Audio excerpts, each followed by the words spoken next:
Happy Sunday, everybody. Welcome to Return to Positive.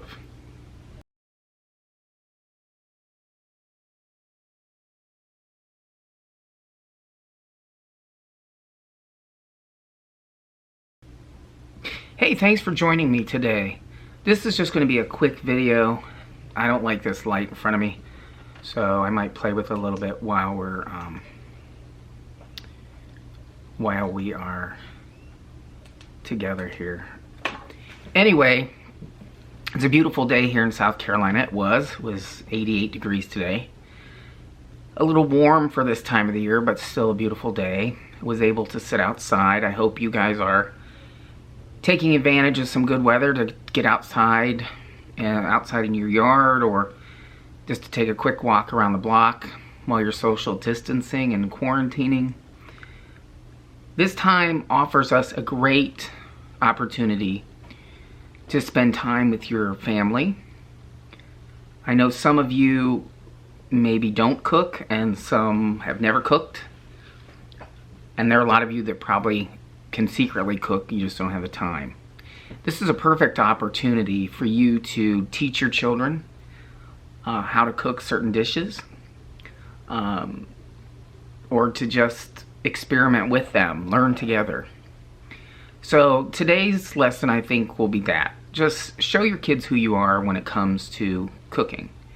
Whether you know how to cook, you're a novice, or you're an intermediate, or even if you're somewhat of a gourmet, or just a good foodie that can follow recipes. It's important, I think, to teach your kids this not only as a insight into who you are, but also teaching them life skills. When I was young, I have a sister who is about 3 years older than me. My sister and I would alternate Sundays. And on our particular Sunday, we would sit down with our mom and say what we'd like to cook, or she would say, this is what I'm buying, so here's what you can cook this Sunday. So we learned to cook very early on. Not just spaghetti. We were making things like pot roast and noodles in an electric skillet. We were making Salisbury steaks, something called city chicken, which is like chunks of meat on a stick that are breaded. So we were making a lot of things, not just something that maybe today kids do, which is just here, make some macaroni and cheese. So we learned really early on how to cook and take care of ourselves. And that has carried through my life. I generally cook here in our family unit. My dad did while he was still able to. He uses a walker now, so it's harder for him in the kitchen. My wife, just this past year when I was sick, and this year, has started cooking more, and we've been together, 17 years, 18. And she really hasn't cooked a lot for me, so it was kind of nice to learn. So today I'm going to tack on here a recipe for meatloaf that I made. It is very adaptable for your taste, but it's something easy enough, I think, you could start with your kids no matter how old they are. I think letting the kids stir meatloaf with their hands is something I probably did really young, just to get you into the whole idea of cooking. So again, it's a foolproof recipe. You can adapt it for your family. I made mine with bulk sweet Italian sausage, and by bulk I mean it's not in the casings, and some ground beef, which was 80-20. I usually make it with ground turkey, but because of everybody panicking, there's not a lot of meat choices in the stores, and I did get some ground turkey, but we're going to use that for something else this week, so I went ahead and used the ground beef and the sausage. So you can use one meat. You don't have to use a lot of meat. If you look at a recipe in the tradition of a meatloaf, it was basically different types of meat put together. But you can just make it with one meat, I like to use the Italian sausage because I think it adds a lot of flavor. So take a look at it. It makes for great sandwiches. It's something you can make ahead.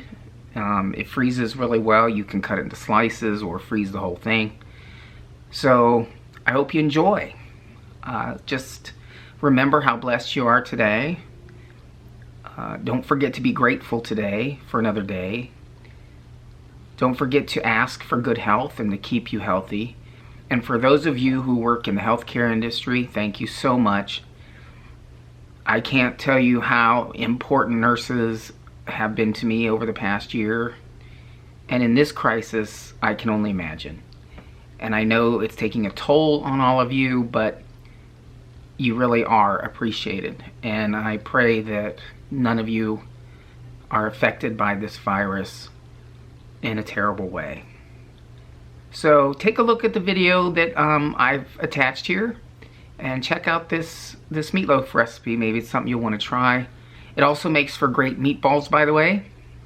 So if that's something you want to do, that you can involve the kids with that, you can go ahead and bake them or fry them.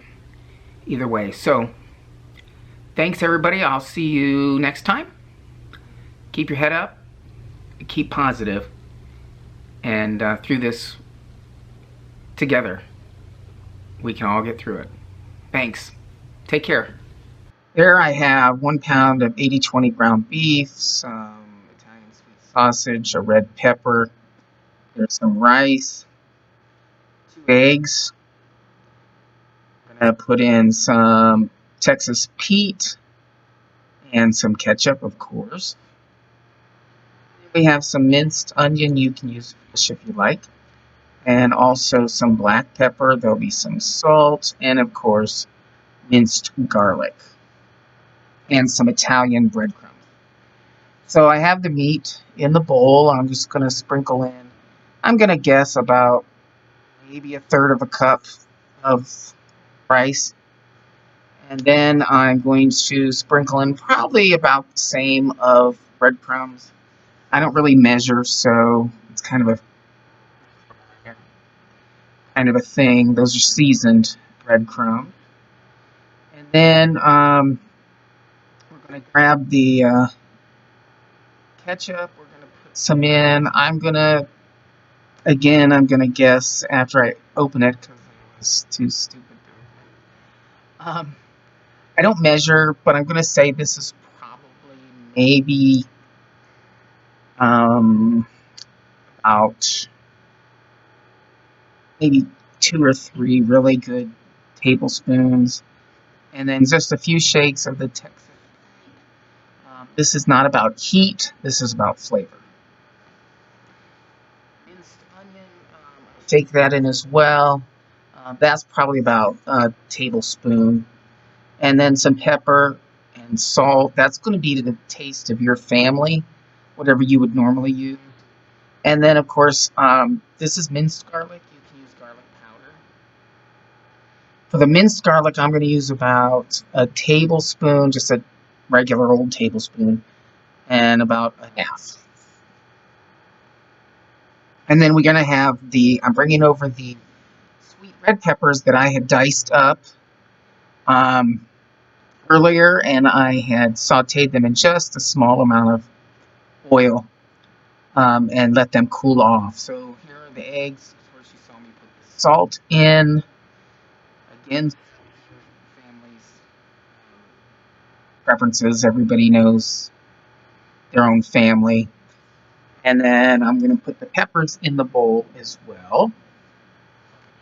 And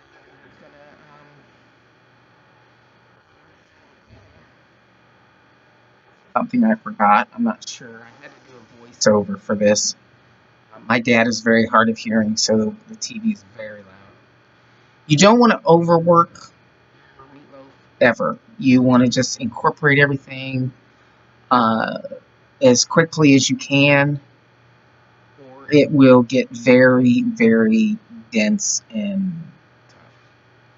So I had prepared a loaf pan, just a normal size loaf pan, and I sprayed it with some Pam. You can use any kind of nonstick spray, or you could even use some butter or something if you really wanted to. If it's nonstick, you probably, in this recipe, have enough fat that it shouldn't stick. I've made this with ground turkey and the sausage, and I've made it with ground turkey and ground turkey sausage.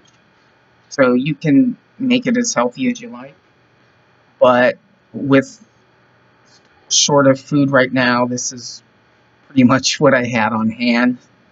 It's what I was able to find at the store with some ground beef.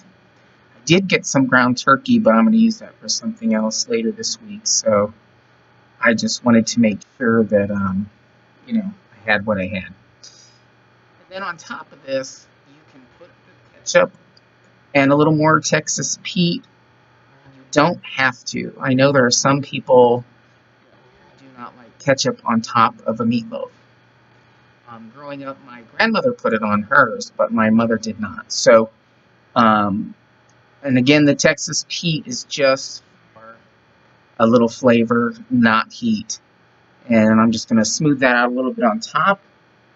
And then it's going to go into the oven at 350 for an hour to an hour and a half. And then here you have it on the plate.